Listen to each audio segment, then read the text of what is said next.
देखो भाई, इसकी केस स्टडी दे रखी है। आई होप असर्शन और रीजन वाले आपने कर लिए होंगे। जो इसमें डाउट्स होंगे मुझे व्हाट्सएप करके जरूर बताना। Read the following text and answer the following question. ये आपको केस स्टडी पढ़नी है और फिर आंसर देना है। तो केस स्टडी को मैंने बताया था, फटाफट से पढ़ लेना है एक बार, इसमें ज्यादा टाइम वेस्ट भी नहीं करना। लिखा हुआ है, पहले इन्फॉर्मेशन देखना आपका पर्पज है। क्या इन्फॉर्मेशन है? दो स्कूल है, Oxford Navdeep went to award their selected student on value of sincerity.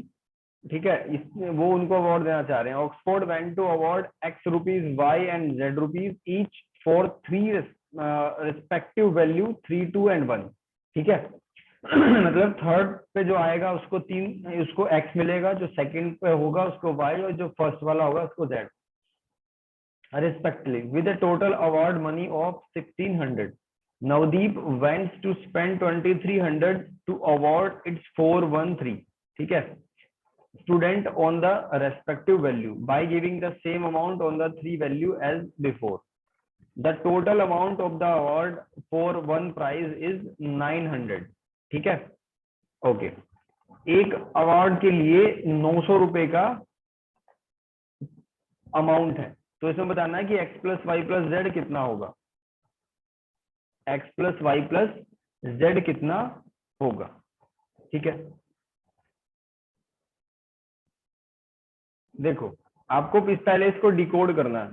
ठीक है, इसकी इक्वेशन बनेगी 3x, यानी कि 3x हो जाएगा plus 2y plus z is equals to कितना मिला, 100 का 1600 पहले स्कूल ने।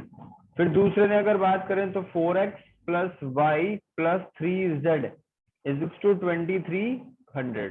और तीसरा क्या है, x plus y plus z is equals to 900। तो ये तीन है।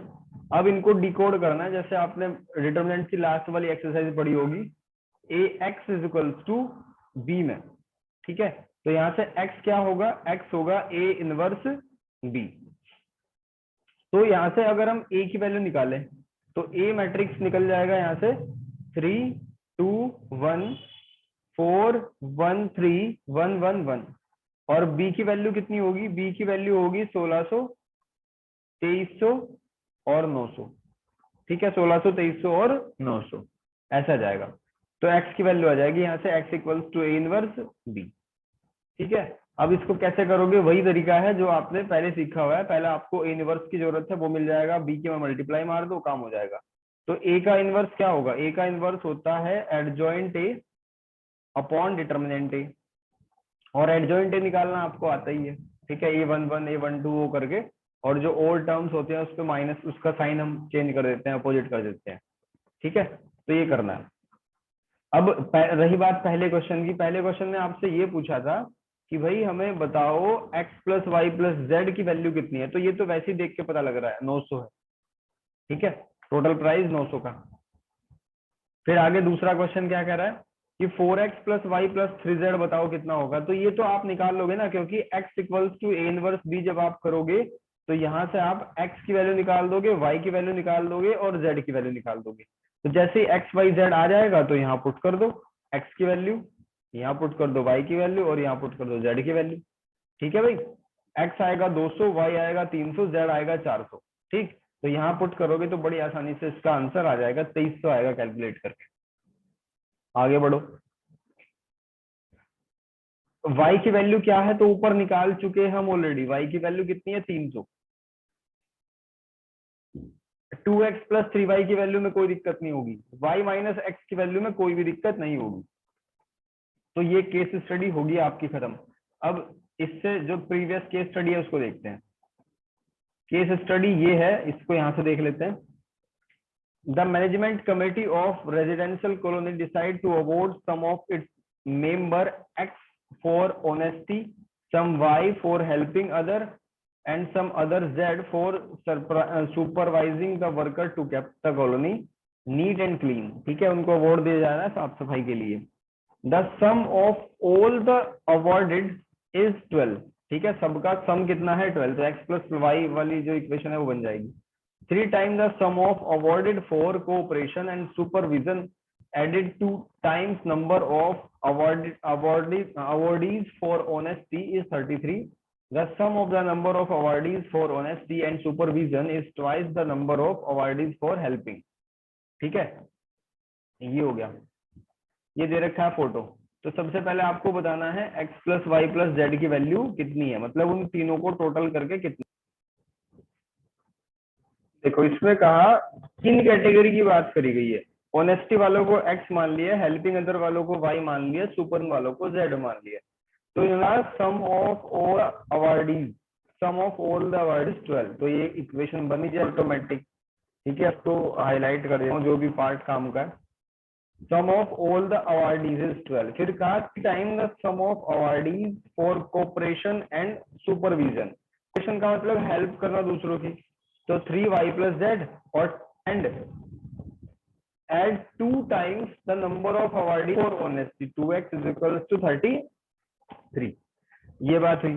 फिर तीसरा केस दिया हुआ है इसमें, the sum of the number of awardees for honesty and supervision is twice and number of awardees for helping, यानी x और z का सम ट्वाइस ऑफ y बराबर होगा।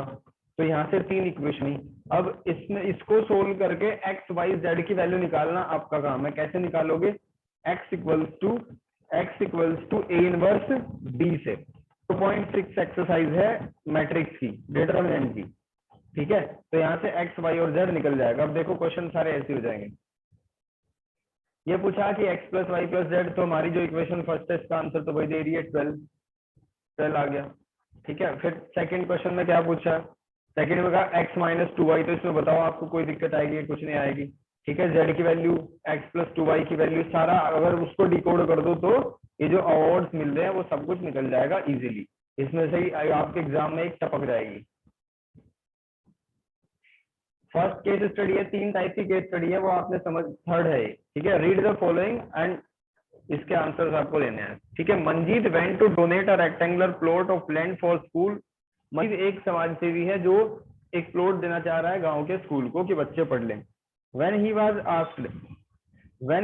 asked to give dimensions of the plot, he told that if it is length is decreased by, ठीक है, मान लो कि ये आपका रेक्टेंगुलर प्लॉट है। ठीक है, थोड़ा नीचे बनाता हूं क्योंकि स्क्रॉल करना पड़ेगा अभी।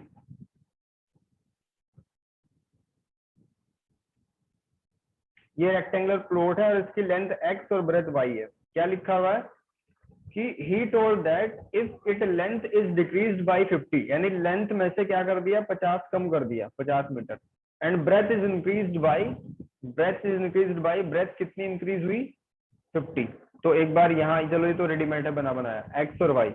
लेंथ में से 50 कम करना है और ब्रेथ में 50 को बढ़ाना है, तो एरिया सेम रहेगा, ये कहा गया है। ठीक है, तो पहले एरिया क्या हुआ करता था?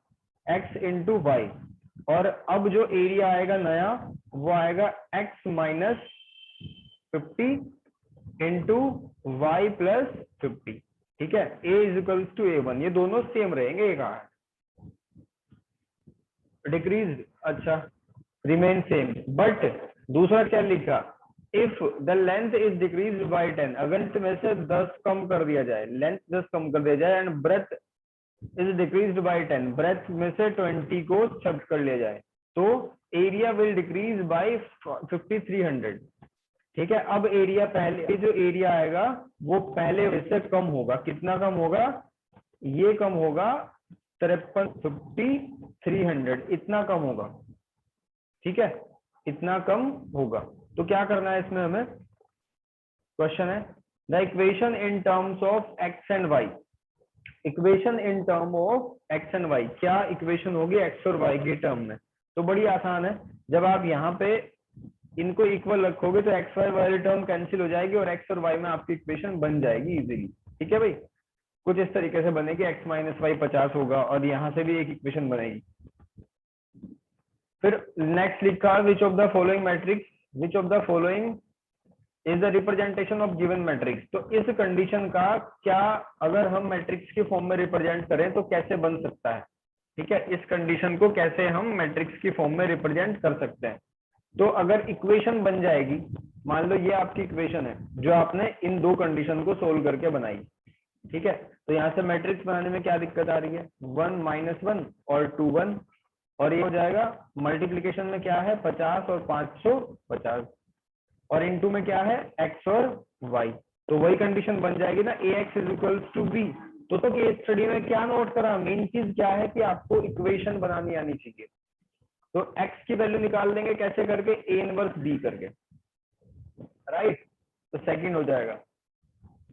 इसके बाद वैल्यू x की वैल्यू देखो वही आ गया ना क्वेश्चन अपनी औकात पे कि x की वैल्यू पूछेगा अब आपको, फिर y की वैल्यू पूछेगा, ठीक है। How much area of rectangular field, तो जब x और y आपके पास है तो एरिया निकालने में क्या दिक्कत आ रही है, x इंटू वाई आ गया, ठीक है। तो ये तीनों केस स्टडी होगी। अब अजर्शन और रीजन वाले क्वेश्चन देख लेते हैं। इसमें 5 ही क्वेश्चन है आपके लिए, बहुत छोटे छोटे से हैं। मैं फिर से कह रहा हूँ एक बार पूरा कॉन्सेप्ट डिटेल में पढ़ दो, ठीक है, फिर उसके बाद क्वेश्चन ट्राई करो, आपको कोई दिक्कत नहीं आएगी।